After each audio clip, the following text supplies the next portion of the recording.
السلام علیکم دوستوں۔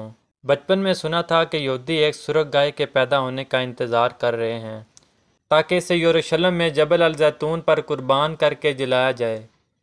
اس کے بعد مسجد اقصی اور سنہرا گنبد شہید کر کے ہیکل سلیمانی کی تعمیر ہوگی۔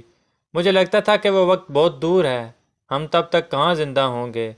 سالوں سے اس گائے کی تلاش جاری تھی۔ آپ نے اگر سورۃ بقرہ میں گائے کا قصہ پڑھا ہو تو آپ جانتے ہوں گے کہ جس گائے کی قربان کرنے کا بنی اسرائیل کو حکم دیا گیا تھا اس کی خصوصیات کیا تھیں۔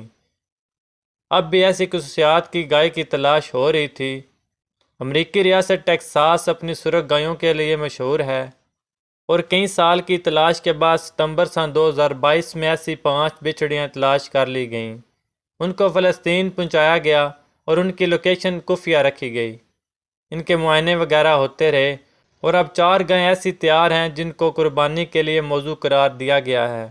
جبل الزیتون پر 12 سال پہلے ایک پلاٹ خرید لیا گیا تھا جس پر قربان گاہ بھی تیار ہو چکی ہے، جہاں گائے کو جلایا جائے گا، اور اس کے ساتھ ہی ہیکل کی تعمیر کا پہلا اقدام پورا ہو جائے گا۔ ضروری نہیں کہ اگلے ہی دن تعمیر شروع ہو جائے، لیکن رسومات شروع ہو جائیں گی، اور یہ قربانی بہت جلد ہوگی کیونکہ گائے کی عمر 3 سال سے زیادہ نہیں ہونی چاہیے، اور اپریل میں ہی شاید یہودیوں کی عید پر یہ قربانی کر دی جائے۔ وقت آ بھی گیا۔ مجھے یقین نہیں آ رہا کہ وقت آ گیا ہے۔ میرا دل چاہ رہا ہے کہ یہ سب جھوٹ ہو، لیکن پچھلے 5 مہینوں میں فلسطینیوں کے ساتھ جو کچھ ہو گیا، اور 52 مسلمان ریاستیں سوائے مذمت اور سفارتکاری کے کچھ نہ کر سکیں، جب مسلمانوں سے یہودی پروڈکٹس کا بائیکاٹ تک نہ ہو سکا، معمولی قربانی نہ دی جا سکی، جہاد تو بہت دور کی بات ہے، اس کے بعد کچھ بھی ممکن ہے۔